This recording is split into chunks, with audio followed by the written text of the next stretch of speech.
रायगड जिल्ह्यात गुरुवारी सायंकाळी सोसाट्याच्या वाऱ्यासह आलेल्या अवकाळी पावसाने महार, बिरवाडी आणि पोलादपूर परिसराला अक्षरशः झोडपून काढले।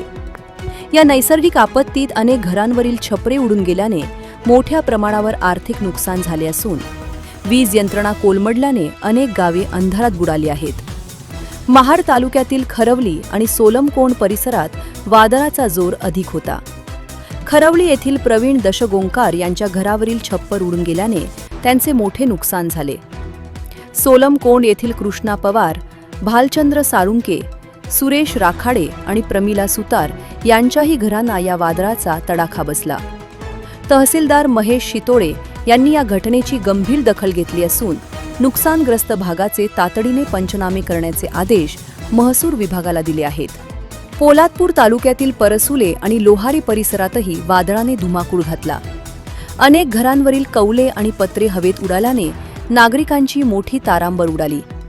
ठिकठिकाणी झाडांच्या फांद्या तुटून विद्युत वाहिन्यांवर पडल्याने वीज पुरवठा तासनतास खंडित झाला होता। बाजारपेठेत अचानक आलेल्या पावसामुळे व्यापाऱ्यांची आणि ग्राहकांची मोठी धावपळ उडाली। या अवकाळी पावसाचा सर्वाधिक फटका आंबा पिकाला बसला आहे।